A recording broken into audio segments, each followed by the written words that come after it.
Assalamualaikum warahmatullahi wabarakatuh. Nama saya Nurul Atika binti Kamaluddin. Nombor matrik D2111375. Saya daripada kos Diploma Perakaunan. Nama saya Nurul Balkis binti Muhammad Yusof. Nombor matrik saya ialah D2113510. Saya daripada kos Diploma Perakaunan. Saya Nuruzana Azwani binti Hismuddin dengan memegang nombor matrik D2113726 daripada Diploma Perakaunan. Saya Muhammad Firdaus bin Muhammad Syarif dengan memegang nombor matrik D2111369 daripada kos Diploma Kewangan Islam. Warahmatullahi wabarakatuh. Nama saya Nur Anis Fatini binti Ahmad Tarmizi. Nombor matrik saya ialah D2111396. Saya Diploma Pengajian Islam. Peserta yang ingin disasarkan dalam webinar kami adalah masyarakat, para mahasiswa dan siswi serta anak muda. Bidang khusus yang ingin dibincangkan adalah bidang politik. Seterusnya, topik khusus yang hendak dikupas adalah berkaitan dengan rasuah. Antara faedah webinar kepada peserta adalah dapat meningkatkan kefahaman dalam diri peserta berkaitan dengan kesalahan rasuah. Selain itu, dapat meningkatkan kesedaran dan tanggungjawab dalam memerangi rasuah serta menyemai nilai integriti dan anti rasuah dalam kalangan peserta yang terlibat. Berikut merupakan antara topik yang akan dibincangkan pada hari ini. Pertama, apakah itu rasuah? Kedua, kronologi rasuah. Ketiga, faktor-faktor yang mendorong ke arah rasuah. Keempat, kesan kepada rasuah.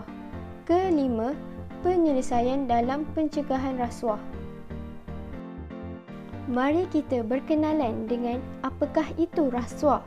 Rasuah merupakan satu bentuk suapan yang diberikan kepada seseorang atau penerimaan dari satu individu kepada individu lain, yakni bertujuan sebagai dorongan atau upah untuk seseorang individu itu melakukan atau tidak melakukan sesuatu perkara yang melibatkan tugas rasmi. Antara contoh bentuk suapan yakni rasuah adalah wang ringgit, hadiah yang mahal, undian, bonus dan lain-lain. Rasuah juga merupakan satu bentuk penyelewengan dan salah guna kuasa. Marilah kita membantras rasuah. Muktahir ini, gejala rasuah sering dipaparkan di media massa dan akhbar bak cendawan tumbuh selepas hujan, malah menjadi isu sensasi yang seakan-akan tiada jalan penyelesaian. Perkara ini amat membimbangkan semua pihak kerana individu yang terlibat dalam rasuah hanya mementingkan diri sendiri tanpa memikirkan impak negatif yang akan berlaku pada keluarga, bangsa dan negara. Sesungguhnya, rasuah boleh berlaku dalam pelbagai bentuk. Sebagai contoh, pada 28 Julai 2015, bekas Perdana Menteri Datuk Seri Najib Tun Razak didapati bersalah atas kesemua 7 pertuduhan berhubung dana RM42 juta dari SRC International Sdn Bhd. Salah satu darinya adalah rasuah. Najib didapati bersalah di bawah Seksyen 23 Akta 1 Suruhanjaya Pencegahan Rasuah Malaysia SPRM bagi tuduhan pengubahan wang haram. Dia didapati bersalah menerima RM42 juta hasil aktiviti haram melalui sistem yang dipindahkan mengikut sistem pemindahan dana dan sekuriti secara elektronik, masa nyata rentas dan depositkan ke dalam akaun peribadi miliknya di AM Islamic Bank Berhad. Selain itu, kesalahan yang melibatkan bekas Menteri Besar Selangor iaitu Dr. Khetoyo pada September 2015.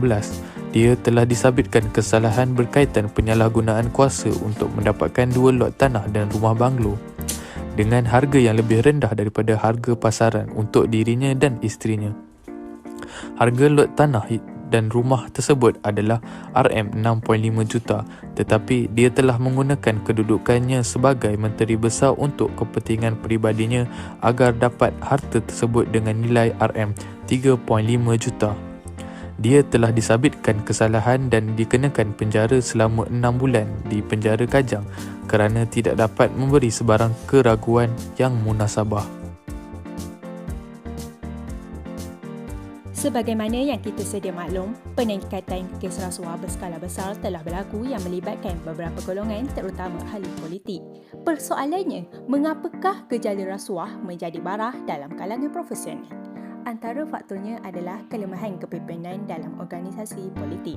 Hal ini tercetus apabila kurangnya penyelidikan dan pemantauan daripada pihak berkuasa yang menyebabkan organisasi politik terdedah dengan penyelewengan dan akhirnya terperangkap dengan rasuah. Pada masa yang sama, undang-undang berkaitan rasuah telah disediakan tetapi hukuman yang dikenakan tidak setimpal dengan kesalahan menyebabkan ahli politik tidak gerun dan takut kerana beranggapan mereka boleh terlepas daripada hukuman berat.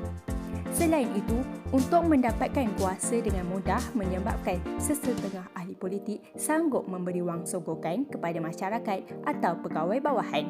Perkara ini kebiasaannya berlaku sempena pilihan raya yang bertujuan untuk melantik wakil rakyat di parlimen bagi memerintah negara atau untuk memerintah negeri.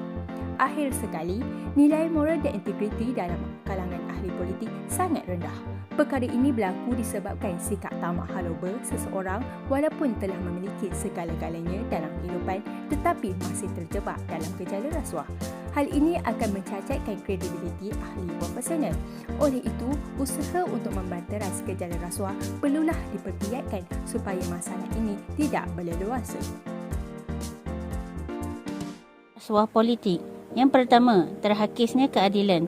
Apabila sumber ekonomi seperti hak memperolehi tender dimonopoli oleh hanya sekumpulan pihak yang mampu memberi sogokan atau mereka yang mempunyai kepentingan tetapi tidak menunaikan tanggungjawab dalam memberikan kualiti perkhidmatan yang terbaik dalam melaksanakan tugas.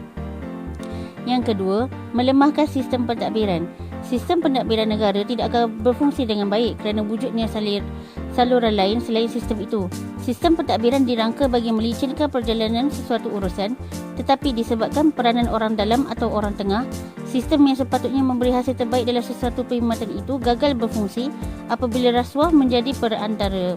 Yang ketiga, rakyat menjadi taruhan. Rasuah bukan saja menjejaskan kemajuan sesebuah negara, bahkan mempertaruhkan nasib rakyat dalam negara. Yang keempat, amanah bukan lagi pegangan. Hilangnya amanah di dalam satu urusan kerana mereka bukan lagi berkhidmat atas dasar amanah yang dipertanggungjawabkan kepada mereka. Yang kelima, melahirkan pemimpin yang tidak berkualiti. Sekiranya rasuah tidak dicegah, maka akan wujud satu negara yang dipimpin oleh mereka yang bukan sahaja mementingkan diri sendiri, malahan bakal melahirkan insan-insan yang tidak berkualiti. Penyelesaian isu rasuah ada 3. Yang pertama, memperkukuhkan kecekapan organisasi ahli politik. Yang kedua, mempertingkatkan keberkesanan dan ketulusan ahli politik. Yang ketiga, menekankan nilai murni dan kejujuran dalam kalangan ahli politik. Untuk memperkukuhkan kecekapan organisasi ahli politik, kerajaan perlu menggalakkan merit dan integriti dalam proses pengambilan, pemilihan dan pelantikan ahli politik. Selain itu, menambah baik keberkesanan pendidikan dan pembangunan profesionalisme berterusan dalam kalangan ahli politik. Ini dapat membantu kerajaan melahirkan ahli politik yang penuh berkaliber dan berintegriti. Slide yang seterusnya adalah mempertingkatkan keberkesanan dan ketulusan ahli politik. Yang pertama, kerajaan seharusnya menjadikan kursus integriti serta etika kerja sebagai kursus wajib ke atas semua ahli politik.